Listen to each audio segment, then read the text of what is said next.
తో ఆరాధించడానికి ఆయన సన్నిధికి వచ్చి ఉన్నాం. ప్రభువైన యేసుక్రీస్తు వారు ఈ వారమంతా కూడా మనందరూ కూడా కాచి కాపాడి ఆయన రెక్కల కింద భద్రపరుచుకొని క్షేమించి మరొక ప్రభు దినాన్ని మనకి ఆయన బహుకరించారు. దాన్ని బట్టి మనం ఎంతగానో దేవుని కృతజ్ఞ స్తుతులు చెల్లించబద్ధమే ఉన్నాం.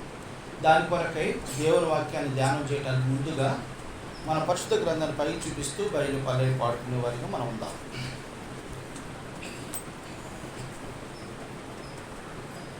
పఠింప శ్రేష్ఠ గ్రంథము బైబిల్, పఠింప శ్రేష్ఠ గ్రంథము బైబిల్, అనుదినం పఠించిన ప్రేమతోడ నడుపును ఓ పఠింప శ్రేష్ఠ గ్రంథము బైబిల్.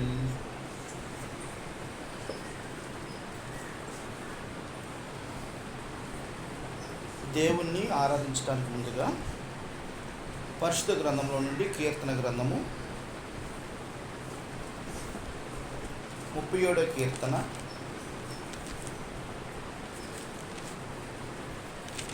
31వ వచనాన్ని మనందరం కూడా కలిపి చదువుకుందాం. కీర్తనలు 37, 31వ వచనం.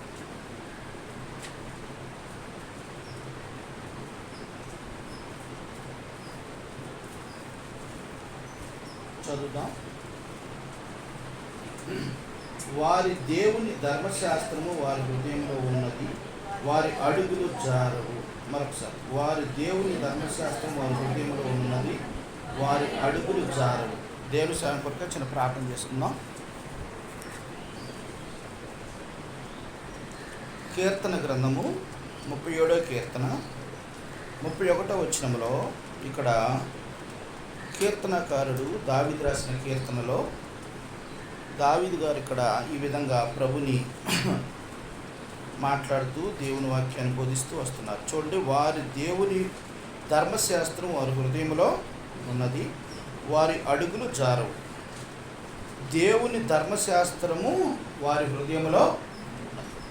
ఎవరికైతే దేవుని యొక్క ధర్మశాస్త్రము హృదయంలో ఉంటుందో వారు ఎప్పుడు కూడా జారి పడిపోరు.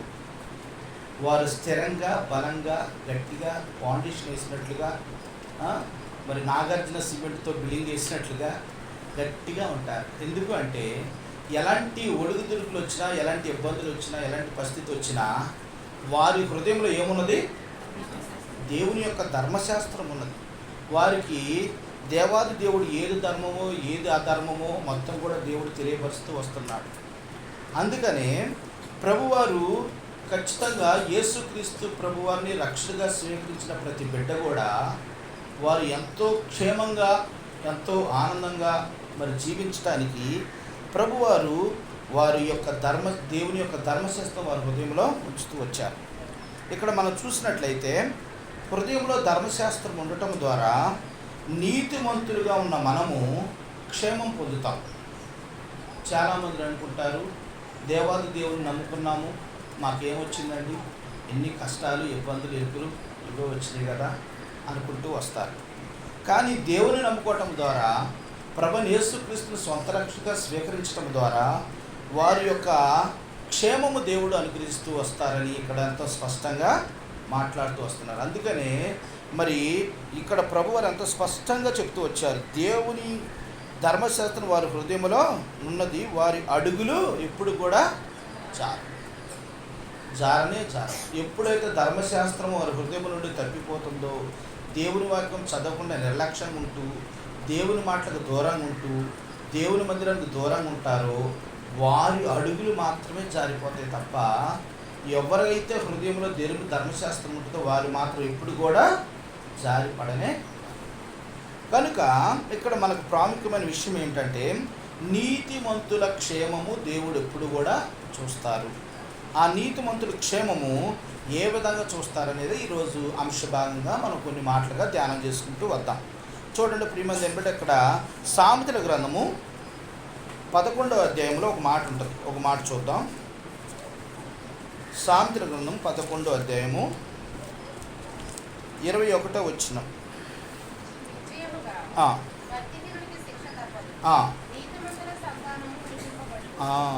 నిశ్చయముగా భక్తిహీనుడికి శిక్ష తప్పదు. చూడండి, అంతేకాకుండా నీతిమంతుల సంతానము విడిపింపబడును అంటే నీతిమంతుల క్షేమకరమైన భవిష్యత్తు దేవుడు కలగజేస్తూ వస్తున్నాడు. క్షేమకరమైన భవిష్యత్తు మరి నీతిమంతులకి, ప్రభు అయిన యేసుక్రీస్తు వారిని అంగీకరించి రక్షణ పొంది బాప్తిసం తీసుకున్న నీతిమంతులకి దేవాది దేవుడు క్షేమకరమైన భవిష్యత్తు దేవుడు అనుగ్రహిస్తూ వస్తున్నాడు. ప్రియమైన దేవుని బిడ్డారా, మనం అనుకోవచ్చు దేవుడు నాకేం చేయట్లేదు అనుకుంటావు, కానీ దేవాది దేవుడు నీకు ఎన్నో ఎన్నో మేలు చేస్తూ నీకు ప్రభు యేసుక్రీస్తు వారు చక్కని క్షేమకరమైన భవిష్యత్తు నీకు మరి మన కుటుంబానికి దేవాది దేవుడు ఎప్పుడు కూడా కలిగిస్తూ వస్తున్నాడు. అయితే భక్తిహీనులకైతే అలా ఉండదు. భక్తిహీనులకైతే ఎలా ఉంటుందట, ఇక్కడ నిశ్చయముగా భక్తిహీనునికి శిక్ష తప్పదు. ఎవరైతే దేవుని ఎరగకుండా, దేవుని యందు విశ్వాసం లేకుండా, భక్తిహీనుగా ఉంటూ, దేవుని అసహించుకుంటూ, దేవుని మాటకు లోబడకుండా ఉండే బిడ్డలు ఎవరైతే ఉన్నారో, భక్తిహీనులుగా ఉండే బిడ్డలు ఎవరైతే ఉన్నారో, యేసుక్రీస్తుని ఎవరైతే ఎరగకుండా నిర్లక్ష్యంగా అలక్ష్యంగా ఇంకా ఇంకా ఇంకా ఇంకా అట్టే ఉంటే వారికట దేవాది దేవుడు ఏం చెప్తున్నాడు ఇక్కడ ఖచ్చితంగా చెప్తున్నాడు, నిశ్చయముగా భక్తిహీనునికి శిక్ష, ఖచ్చితంగా శిక్ష అనేది పడుతుంది. ఆ శిక్ష మామూలు శిక్ష కాదండి, నరకమనే శిక్షలోకి వెళ్ళేవారుగా ఉంటారు. దేవాది దేవుడు నీతిమంతుడికి మాత్రము క్షేమకరమైన భవిష్యత్తు కుటుంబానికి నీకు నాకు ప్రభువారిస్తూ వస్తున్నారు. దాన్ని బట్టి దేవునికి మనం ఎంతగానో కృతజ్ఞతాస్తుతులు చెల్లించబద్రమని. ప్రభా, ఒకప్పుడు నాకు మరి క్షేమకరమైన భవిష్యత్తు లేదు ప్రభా, మరి నేను ఈ లోకంలో జీవించిన కాలంలో అన్నీ కూడా ఒడిదుడుకులు, బాధలు, కష్టాలు, ఇబ్బందులే. అయితే ఈరోజు మాత్రము, ఇప్పుడు మాత్రం మిమ్మల్ని ఎరిగిన తర్వాత క్షేమకరమైన భవిష్యత్తు నాకు నా కుటుంబాన్ని కలిగిస్తూ వచ్చిన దేవా మీకు వందనాలు, స్తోత్రాలని మనము దేవుణ్ణి హృదయపూర్వకంగా, దేవుణ్ణి ఆత్మతో సత్యముతో ఆరాధించబద్ధులమై ఉన్నామని ప్రభు పేరిట మీకు మనవి చేస్తున్నాను. రెండో అనుభవంగా మనం చూసినట్టయితే కీర్తన గ్రంథము 25వ కీర్తన చూడండి. కీర్తనలు 25, కీర్తన గ్రంథము 25వ కీర్తన 25వ కీర్తన 13వ వచనం చదువు.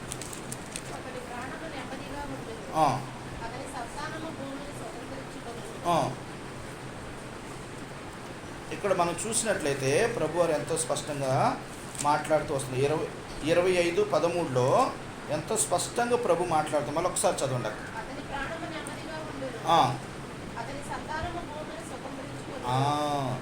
అతని ప్రాణము నెమ్మదిగా ఉండును, అతని సంతానము భూమిని స్వతంత్రం.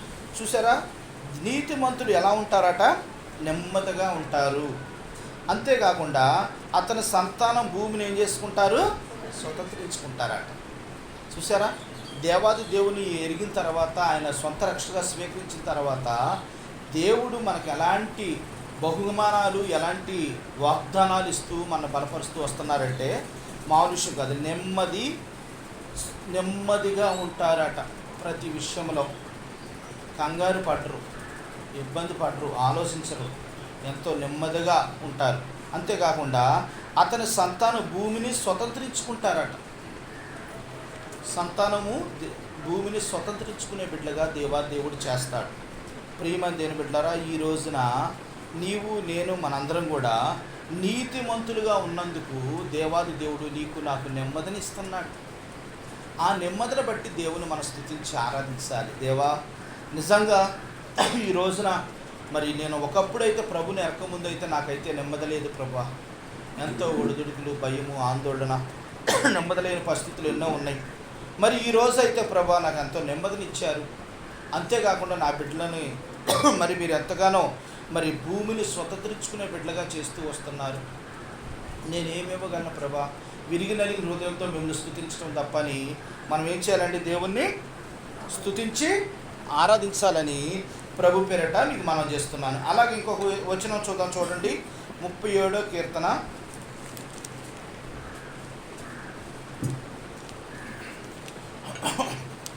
37వ కీర్తన 25వ వచనం. ఆ, ఇప్పుడు ముసలివాడినై ఉన్నావు. ఆ, అయినను నీతిమంతులు విడవబడుట గాని ఆ. వారి సంతానము భిక్షమెత్తుట గాని నేను చూచి ఉండలేదు. చూసారా, ఇక్కడ చక్కని మాట దావీదు గారు చెప్తూ వస్తున్నారు. ఇక్కడ మన నేను చిన్నవాడినై ఉంటిని, ఇప్పుడు ముసలివాడినై ఉన్నాను. అయినను నీతిమంతుల విడవటబడట కానీ వారి సంతానము భిక్షమెత్తుడు కానీ నేను చూసారా ఎంత గొప్ప వాగ్దానము. మనము ఏమనుకుంటామంటే మన పిల్లల భవిష్యత్తు కావచ్చు, మన భవిష్యత్తు కావచ్చు, ఏదని అనుకోవచ్చు, ఎలాగ అనుకుంటాం. కానీ దేవాది దేవుడిచ్చే వాగ్దానం ఎలాంటి వాగ్దానం అంటే మామూలు వాగ్దానం కదండి. ఈ వాగ్దానాన్ని పట్టుకొని మనం అన్ని సంవత్సరాలను ముందుకు సాగవచ్చు. చూడండి, వారి సంతానం భిక్షమెత్తుడు కానీ, చూడండి, ఆయన నీతిమంతులు విడవబడేటు కానీ వారి సంతానం భిక్షమెత్తుడు కానీ నేను చూచి దేవుణ్ణి నమ్ముకున్న బిడ్డలు, వారి యొక్క బిడ్డలు కూడా ఎప్పుడు కూడా విడవబడటం అనేది ఉండదట. అంతేకాకుండా వారు ఎవరి దగ్గర చేయి జార్చడం అనేది ఉండదు. ఇంకా ఏం కావాలండి మనకి తల్లిదండ్రులుగా? ప్రియమందైన బిడ్డలారా, నిజంగా నీతిమంతుడికి క్షేమం దేవుడు కలగజేస్తూ వస్తున్నాడు. నీవు నేను నీతిమంతులుగా ఉన్నాము గనక మన కుటుంబంలో ఎంతో సమాధానం, సంతోషము ఇంకా ఉంటూ వస్తుంది. అందుకనే మన పిల్లల విషయంలో కానీ మన విషయంలో కానీ దేవుడిచ్చే గొప్ప వాగ్దానం ఏంటంటే ఆయన నీతిమంతులు విడవబడటం కానీ మరి వారి సంతానం భిక్షమిత్రులు కానీ నేను ఎప్పుడు కూడా చూచి ఉండలేదు. నిజంగా మనం ఈ విశ్వాసంతో మనం ఎప్పుడైతే ముందుకు సాగుతామో అప్పుడు మన కుటుంబంలో, మన ఇంటిలో మనం ఎప్పుడు కూడా సంతోషంగా ఉండేవారిగా ఉంటామని ప్రభు పేరిట మీకు మనవి చేస్తున్నాను. అందుకనే హృదయంలో ధర్మశాస్త్రం ఉండాలి. ఎప్పుడైనా హృదయంలో ధర్మశాస్త్రం ఉన్నప్పుడు చూడండి, వారికి నీతిమంతులు క్షేమాన్ని దేవుడు కలగజేస్తాడు. అంతేకాకుండా వారు ఎప్పుడు కూడా కాలు జారకుండా స్థిరమైన స్థితిలో ఉంటారని ప్రభు ఇక్కడంతా స్పష్టంగా చెప్తూ వస్తున్నారు. ప్రియమంది బిడ్డలారా, ఇప్పుడు వరకు మనం 3 అనుభవాలు చూస్తూ వచ్చాం. ఒకటి, నీతిమంతులు ఎలా ఉంటారట? క్షేమకరమైన భవిష్యత్తు దేవుడు ఇస్తాడట. దాన్ని బట్టి దేవుని స్తుతించాలి. అవును ప్రభా, క్షేమకరమైన భవిష్యత్తు నాకు, నా కుటుంబానికి, నా పిల్లలకి, నా కుటుంబ సభ్యులకి మీరు దయచేస్తూ వస్తున్నందుకు మీకు వందనాలు, స్తోత్రాలని దేవుని స్తుతించి ఆరాధించాలి. రెండో అనుభవం ఏంటంటే నీతిమంతులు నెమ్మదిగాను అతని సంతాన భూమిని స్వతంత్రించుకొనును. చూసారా, నెమ్మది, భూమిని స్వతంత్రించుకునేవారిగా చూడండి. దాన్ని బట్టి దేవుని మనం ఎంతగానో కృతజ్ఞతాస్తుతులు చెల్లించబద్దులేమన్నా. అలా 3 అనుభవం ఏంటంటే నీతిమంతులు విడవబడుట కానీ వారి సంతానం భిక్షమిత్రుడు కానీ నేను చూచి ఉండలేదు. దేవాది దేవుడు నిన్నెప్పుడూ విడిచిపెట్టడు. యెహోవా యందు భయభక్తులు గల వారి చుట్టూ ఆయన దూత కావలి ఉండి వారిని ఎప్పుడు కూడా రక్షించును అని ఉంటుంది బైబిల్ గ్రంథం. ఎప్పుడు నిత్యము ఆయన యందు భయభక్తులు బిడ్డలు ఎవరైతే ఉన్నారో, నీతిమంతులు ఎవరైతే ఉన్నారో వారు ఎప్పుడు దేవాది దేవుడు తన కంచి వేసి ఉంచుతాడు. దానికి ఉదాహరణ యోబు గారే. సాతాను వచ్చి దేవుడి దగ్గర అడిగింది, మరి ఆ యోబు పరిస్థితి ఏంటి అంటే, నువ్వు ఆయన చుట్టూ కూడా కంచి వేసి ఉంచావుగా అంటుంది. ప్రియమైన దేని బిడ్డారా, మనం కూడా ఈ రోజున దేవాది దేవుడు నన్ను విడవటం అనేది జరగదు. ఆయన ఎప్పుడూ నిన్ను పట్టుకొని ఉంటాడు. నీ విడిచిపెడితే తప్ప ఆయన మాత్రం నిన్ను విడిచిపెట్టడు. చాలామంది ఈ విశ్వాసులు ఏం చేస్తారంటే, వారికి ఏదైనా కలవకపోయినా, ఏదన్నా ఇబ్బంది వచ్చినా, ఏదైనా కష్టాలు వచ్చినా, ఏదైనా పరిస్థితులు వచ్చినప్పుడు ప్రభుని విడిచిపెడతారు. కానీ యేసు ప్రభు వారు ఎప్పుడు నిన్ను విడిచిపెట్టడండి, ఎప్పుడు నిన్ను పట్టుకొనే. అలాంటి దేవాది దేవుడిని ప్రభు యేసుక్రీస్తు వారిని వారి ఈ రోజున అంగీకరించుకున్నాం. ఆయన్ని ఆత్మతో సత్యముతో మనం ఎంత ఆరాధించినా తక్కువే అని ప్రభు పేరిట మీకు మనవి చేస్తున్నాను. ఇది 3 అనుభవం. 4 అనుభవం కూడా చూసినట్లయితే కీర్తన గ్రంథము 69వ కీర్తన ఒక మాట చూద్దాం. చూడండి, కీర్తనలు 69, కీర్తన గ్రంథము 69వ అధ్యాయము 34 నుంచి 36 వరకు చదవండి.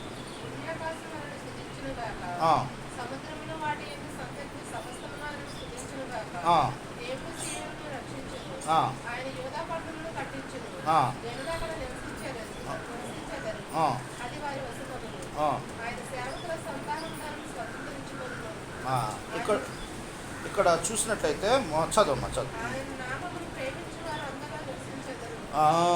ఇక్కడ చూసారా, ఇక్కడ చక్కని మాట 34 నుండి 36 వరకు ప్రభు మాట్లాడుతూ వస్తున్నారు.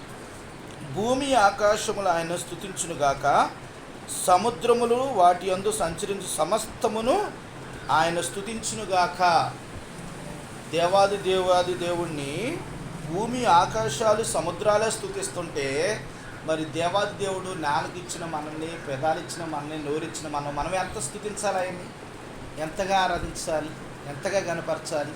ప్రియమైన దేవుని బిడ్డలారా, భూమి ఆకాశాల సముద్రమే ఆయన స్తుతిస్తానికి ఆయన మరి సిద్ధంగా ఉన్నాయి, స్తుతిస్తున్నాయి కూడా.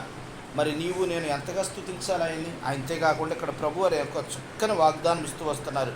ఏ వాగ్దానం అంటే 35వ వచనం, దేవుడు సియోను రక్షించును, ఆయన యూదా పట్టణమును కట్టించును, జనులు అక్కడ నివసించెదరు, అది వారి వశమగును, ఆయన సేవకులు సంతానం దాన్ని స్వతంత్రించుకును, ఆయన నామము ప్రేమించువారు అందులో నివసించెదరు. ఎందులో నివసిస్తారట? దేవుని యొక్క రాజ్యములో వారు నివసించేవారిగా ఉంటారట. ప్రియమైన దేవుని బిడ్డలారా, ఈ రోజున ప్రభు అయిన యేసుక్రీస్తు వారిని అంగీకరించిన నీవు నేను మనందరం కూడా నీతిమంతుల జాబితాలోకి వచ్చి ఉన్నాం.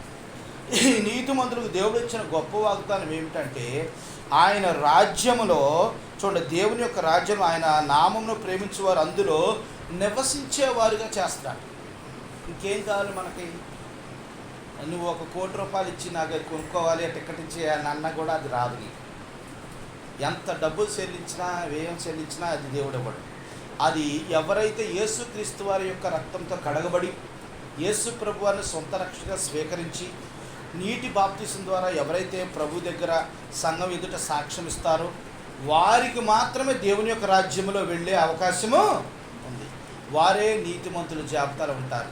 ఎవరైతే ప్రభుని అంగీకరించారో వారు మాత్రం చాలా భయంకరమైన దేవాది దేవుడు మరి ఒక అగ్నిగుండాన్ని ఇచ్చాడు. ఒకసారి ఏమైందంటే, ఒక దైవజనుడికి ఒక వ్యక్తి ప్రశ్నిస్తున్నాడట, మరి మీ దేవుడు గొప్ప దేవుడు అంటున్నాడు కదా, అంత గొప్ప దేవుడు అయితే అసలు నరకాన్ని ఎందుకు చేశాడు? ప్రజల్ని అందరూ ప్రేమించే దేవుడు అయితే నరకాన్ని ఎందుకు చేయాల్సి వచ్చింది? మరి మేము ఎందుకు నరకానికి వెళ్ళాలి? మరి అంత గొప్ప దేవుడు కదా, అంత మంచి దేవుడు కదా అని అడిగాడట సేవకుడు. అడిగితే ఆ సేవకుడు అన్నాడట, అయ్యా, ఆ యొక్క నరకాన్ని చేసింది మనుషుల కొరకు కాదు, సాతాను కొరకు చేశాడు. మనుషులు ఏం చేస్తున్నారంటే సాతాను యొక్క బందికాలలో బంధించబడి వారి యొక్క చెరలో ఉండి వారు నరకానికి వెళ్ళిపోతున్నారు తప్ప మనుషుల కొరకు చేసింది కాదట నరకం. అర్థమైందండి? సాతాను కొరకు చేసిన నరకం మనుషులు స్వతంత్రించుకుంటున్నారు. ప్రియమైన దేవుని బిడ్డలారా, ఈ రోజున దేవుని బిడ్డలకి, నీతిమంతులకు దేవుడిచ్చే గొప్ప వాగ్దానం ఏమనగా, దేవుని రాజ్యములో ఆయన్ని ప్రేమించు వారు అందరూ నివసిస్తారట. అందరూ నివసిస్తారట. ఆయన ఎవరైతే ప్రేమిస్తారో వారందరూ కూడా నివసిస్తారు. ప్రియమైన దేవుని బిడ్డలారా, ఈ రోజున దీన్ని బట్టి మనం దేవుని ఆరాధించాలి. ప్రభువా, నిజంగా ఈ రోజున దేవుని యొక్క రాజ్యములో ఉండే స్థానాన్ని నాకు కలిగించిన దేవా మీకు వందనాలు, మిమ్మల్ని ప్రేమించే బిడ్డగా నేను చేసిన దేవా మీకు వందనాలు, స్తోత్రాలని మన దేవుని ఏం చేయాలండి? ఆరాధించి గణపరిచి స్తుతించాలని ప్రభు పేరిట మీకు మనం చేస్తున్నాను. ఇది 4వ అనుభవం. 5వ అనుభవం చూడండి. కీర్తన గ్రంథము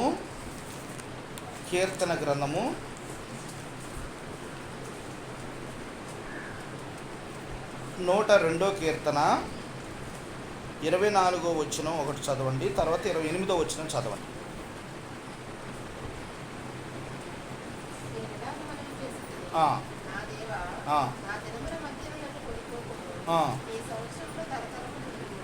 తర్వాత 28.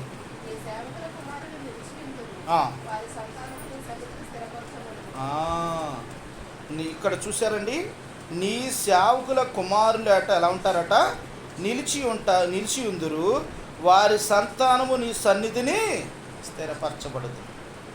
వారెప్పుడు స్థిరంగా నిలకడగా ఉంటారట. దేవుని యొక్క సేవకుని యొక్క బిడ్డలు, దేవుని యొక్క సేవకుని బిడ్డలు. ప్రియమైన దేవుని బిడ్డలారా, ఈ రోజున దేవాది దేవుడు నిన్ను నన్ను ఎంతగా గొప్పగా ప్రేమిస్తున్నాడో ఈ మాటలను బట్టి మనకు అర్థమవుతుంది. నిజంగా ప్రభువా, నేను మాత్రము మరి ఏదో మీరు దగ్గర ఏదో మేలు దొరికిద్దని మిమ్మల్ని తెలుసుకున్నాను, కానీ మిమ్మల్ని తెలుసుకోవటం ద్వారా ఇన్ని రకాలైన వాగ్దానాలతో నన్ను బలపరుస్తున్న దేవా మీకు వందనాలు స్తోత్రాలు. నిజంగా వారి సంతానము దేవుని యొక్క సన్నిధిలో స్థిరపరచబడినంటే మామూలు వాగ్దానం అండి, అది గొప్ప వాగ్దానం. ప్రియమైన దేవుని బిడ్డలారా, ఈ రోజున నీవు నేను మనందరం కూడా నీతిమంతుడి క్షేమాన్ని దేవాది దేవుడు కలిగిస్తూ మనని ఆశీర్వాదకరంలో నడిపిస్తూ వస్తున్న దేవుణ్ణి హృదయపూర్వకంగా దేవుని స్తుతించి ఆరాధించాలని ప్రభు పేరట మీకు మనవి చేస్తున్నాను. అలాగే ఇంకొక మాట చూద్దాం, చూడండి. కీర్తన 112, కీర్తన 112 1-2 వచనాలు. యెహోవాను స్తుతించుడి. ఆ, యెహోవాయందు భయభక్తులు గలవాడు, ఆ, ఆయన ఆజ్ఞలను బట్టి అధికముగా ఆనందించువాడు ధన్యుడు. ఆ, వారి సంతతి వారు భూమి మీద బలవంతులగుదురు. ఆ, యథార్థవంతుల వంశము వారు దీవింపబడుదురు. చాలా. ఇక్కడ చూసారా, యెహోవాను స్తుతించుడి, యెహోవా యందు భయభక్తులు గలవాడు, ఆయన ఆజ్ఞను బట్టి అధికముగా ఆనందించువాడు ధన్యుడు. చూసారా, దేవుని యొక్క చూడండి, ఎవరైతే ఆజ్ఞను బట్టి అధికంగా ఆనందిస్తారో వారు ఎవరట? ధన్యుడట. దేవుని వాక్యాన్ని చదువుతూ నువ్వు ఆనందించావా? నీవు ధన్యుడు ధన్యురాలు అని ఇక్కడ దేవుడు వాగ్దానం ఇస్తుంది. అంతేకాకుండా వాని సంతతి వారు భూమి మీద బలవంతులగుదురు, యథార్థవంతున్న వర్షపు వారు దీవింపబడుదురు. ప్రియమైన దేవుని బిడ్డలారా, ఈ రోజున ప్రభువారు ఈ మాటలో 2 వాగ్దానాలు మనకు తెలియపరుస్తూ వస్తున్నారు. ఒకటి, వారి సంతతి వారు భూమి మీద బలవంతులవుతారు. మరి నీవు నేను మనందరం కూడా ఈ రోజున బలవంతుల జీవితంలో ఆ యొక్క ప్రభు బిడ్డల్లో సావాసంలో నీవు నేను ఉంటూ వస్తున్నాం. దాన్ని బట్టి దేవుని మనం స్తుతించి ఆరాధించాలి. అంతేకాదు యథార్థవంతులు దీవించబడతారు.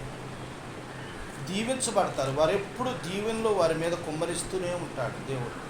ఇస్సాకు ఏ విధంగా ఫలభరితమైన జీవితంలోకి వచ్చాడో అలాగే మనం కూడా ఎప్పుడు కూడా దినదినము అభివృద్ధి చెందుతూ దీవించబడే బిడ్డగా నిన్ను నన్ను చేస్తాడని. ప్రియమైన దేవుని బిడ్డారా, ఈరోజు ఇచ్చిన దేవుని వాగ్దానాన్ని బట్టి మనం దేవుని ఏం చేయాలండి? హృదయపూర్వకంగా దేవుని స్తుతించి ఆరాధించాలి. ఇవన్నీ ఎప్పుడు జరుగుతాయి? దేవుని ధర్మశాస్త్రం వారి హృదయంలో ఉన్నప్పుడే.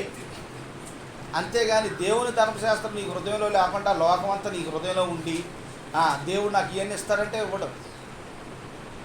ఎవరైతే దేవుని యొక్క ధర్మశాస్త్రం వారి హృదయంలో ఉంటుందో వారి హృదయంలో ఉన్నప్పుడు దేవుడు నిన్ను నీతిమంతుడికి జాబితాలో చేర్చి దేవుడి క్షేమకరమైన పరిస్థితులన్నీ నీ జీవితంలో కలగజేస్తూ వస్తాడు. ఇది చాలా ప్రాముఖ్యమైన విషయం. లాస్ట్ మాట, ఒక మాట చూసుకుందాం, చూడండి. లాస్ట్ మాట సామెతల గ్రంథము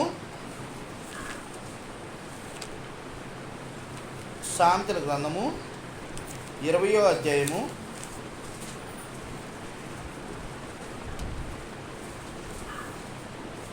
7వ వచనం చదువు. అది యథార్థవంతుడనగు నీతిమంతుడి పిల్లలు వాని తరాంతరము ఏమవుతారట? ధన్యులవుతారట. ప్రతి విషయంలోనండి మనందరికి కూడా ఎవరో క్షేమంగా ఉండాలని కోరుకుంటాం. ఎప్పుడు మన పిల్లలు కూడా క్షేమంగా ఉండాలని మనం ఎప్పుడూ కోరుకుంటాం. కానీ దేవుడిచ్చే వాగ్దానం చూసారు ఎంత గొప్ప వాగ్దానము. యథార్థవంతులకు నీతిమంతుడి పిల్లలు తనంతరం ఎవరవుతారట? ధన్యులవుతారు.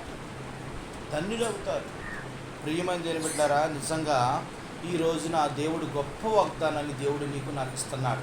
ఈ వాగ్దానాన్ని చేత పట్టుకొని మనం ఇక్కడ నుండి వెళ్ళాలి, దేవుని ఆరాధించాలని ప్రభు పేరిట మీకు మనం చేస్తున్నాను.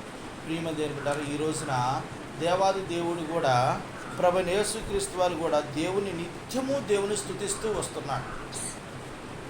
5,000 మందికి ఆహారం పెట్టే సమయంలో ఆయన దగ్గరికి కొన్ని రొట్టెలు చేప తీసుకొచ్చినప్పుడు ఆయన కృతజ్ఞతాస్తుతులు చెల్లించి వాటిని విరిచి వడ్డించండి అన్నాడు. ప్రియమైన దేవుని బిడ్డారా, నిజంగా దేవుని స్తుతించడం ద్వారా మన జీవితంలో ఒక అద్భుత కార్యం జరిగింది.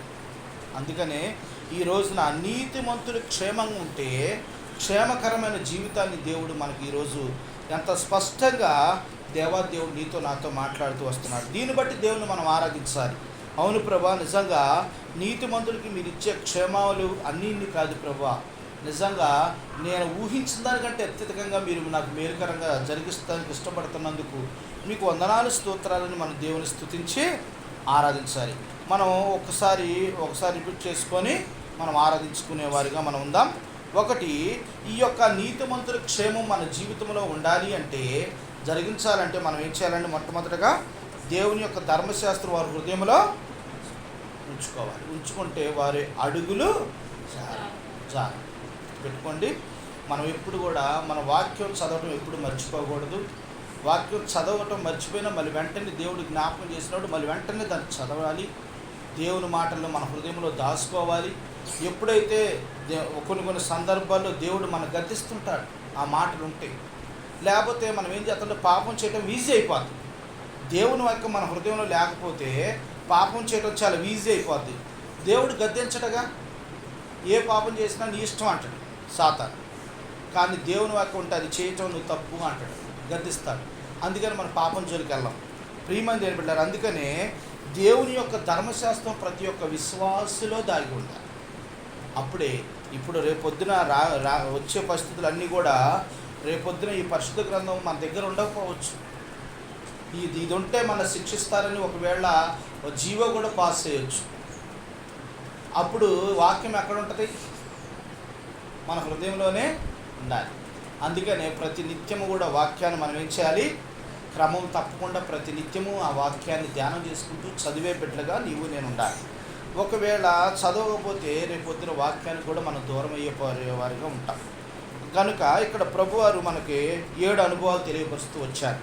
నీతిమంతులుగా ఉండేవారికి వారికి క్షేమాన్ని 7 రకాలుగా దేవుడు కలగజేస్తూ వస్తున్నాడు. చాలా ఉన్నాయి బైబిల్ గ్రంథంలో, చాలా క్షేమాలు ఉన్నాయి. అయితే కొన్ని క్షేమాలను మనం చూసినట్లయితే, ఒకటి, నీతిమంతులకి క్షేమకరమైన భవిష్యత్తు దేవుడు ఇస్తాడని వాగ్దానం ఇస్తున్నాడు. దాన్ని బట్టి మనం ఏం చేయాలి? దేవుణ్ణి స్తుతించి ఆరాధించాలి. రెండో అనుభవం ఏంటండి? నీతిమంతులు నెమ్మదిగా ఉండును, అతని సంతానం భూమిని స్వతంత్రించుకుని. నెమ్మదిగా ఉంటారు, ఆ సంతానం భూమిని స్వతంత్రించుకునే బిడ్డగా ఉంటారు. దాన్ని బట్టి దేవుని స్తుతించాలి. మూడో అనుభవం, నీతిమంతులు విడవబడుట కానీ వారి సంతానం భిక్షమెత్తట కానీ నేను చూచి ఉండలేదు. అంటే దేవాది దేవుడు ఎప్పుడు నిన్ను విడిచిపెట్టే దేవుడుగా లేడు. అంతేకాకుండా ఎవరి దగ్గర చేయి చాచే బిడ్డగా నిన్ను ఉంచాడు. నిన్నెప్పుడు ఉన్నతమైన స్థాయిలో ఉంచుతాడు. దాన్ని బట్టి దేవుణ్ణి మనం ఏం చేయాలి? స్తుతించి ఆరాధించాలి. తర్వాత 4వ అనుభవం ఏంటండి? దేవుని రాజ్యంలో ఆయన నామమును ప్రేమించే వారు అందరూ అందులో నివసిస్తారు. మనందరం కూడా దేవుని యొక్క రాజ్యంలో నివసించే బిడ్డగా ఉంచుతాడు. దాన్ని బట్టి దేవుని మనం స్తుతించి ఆరాధించాలి. 5వ అనుభవం, వారి సంతానము నీ సన్నిధిని స్థిరపరచబడును. స్థిరంగా ఉంటాం. మనం అందరం కూడా ఎలా ఉంటామట? దేవుని సన్నిధిలో స్థిరంగా ఉంటాం, నిలకడగా ఉంటాం. అటు ఇటు తప్పిపోం, అటు ఇటు వెళ్ళిపోం, స్థిరంగా నిలకడగా ఉంటాం. ఆ దేవుడు ఆ వాగ్దానం ఇస్తున్నాడు. 6వ అనుభవం ఏంటంటే, వారి సంతతి వారు భూమి మీద బలవంతులు అవుతారు, యథార్థవంతులు వంశవారు దీవింపబడతారు. బలవంతులుగా దేవుడు నిన్ను నన్ను చేస్తాడు. అంతేకాకుండా దీవెనలు కుమ్మరిస్తాడు మన పట్ల. దాన్ని బట్టి దేవుని మనం ఏం చేయాలండి? స్తుతించి ఆరాధించాలి. లాస్ట్ మాట ఏంటంటే, యథార్థవంతుడగు నీతిమంతుని పిల్లలు వాని తరంతరము ధన్యులవుతారు. ఎప్పుడు ధన్యతకరమైన జీవితంలో ఉంటారు పిల్లలు ఎప్పుడు కూడా. మనకేం కావాలండి? దేవుని స్తుతించడానికి. ఇంకా దేవాది దేవుడు అసలు ఈ ఊపిరిచ్చాడు అంటే దేవుని యొక్క కృప. డాక్టర్లు, సైంటిస్టులు అందరూ కూడా ఒక ప్రయోగం చేశారు. ఏం చేశారంటే, అస్సలుగా దేవుడు మనిషి గుండె పెట్టాడు కదా, ఆ గుండెలో ఏముంది, ఆ గుండె ఎందుకు ఆగట్లేదు, దాన్ని రీసెర్చ్ చేద్దామని రీసెర్చ్ చేసే టైంలో దాన్ని ఏం చేశారంటే, ఒక గుండెని తీసుకొని ఆ గుండెని ముక్కలుగా కొద్దిగా పొరలుగా కోస్తుంటే లోపలికి వెళ్తే ఏమీ లేదా. అర్థమైందండి? ఆ గుండెను కొట్టుకోవటానికి స్టార్ట్ చేసిందే ప్రభు అయిన యేసుక్రీస్తు వారు. ఈరోజు నీ గుండె కొట్టుకుంటుందంటే అది దేవుని యొక్క ఉచితమైన కృప. నిన్ను సజీవి లెక్కలో, నన్ను సజీవి లెక్కలో, మనందరినీ సజీవి లెక్కలో వచ్చిందంటే ఆయన దయ. దానికంటే మనం ఏమి ఇచ్చి రుణం తీర్చుకోగలం? ఆయన విరిగి నలిగి హృదయతో స్తుతించడం తప్ప. ఈరోజు సజీవులమే మనం ఏం చేయాలంటే దేవుణ్ణి ఆత్మతో సత్యముతో ఆరాధించాలని ప్రభు పేరట మీకు మనం చేస్తున్నాను. ఈ చిన్న వాక్యము దేవుడు దీవించుగాక. అలాగే మరి చిన్న పాట పాడుకుందాం. తర్వాత సండే స్కూల్ పిల్లలు సండే స్కూల్కి వెళ్తారు. మొట్టమొదటిగా సండే స్కూల్ టీచర్ గారు ఆరాధిస్తారు.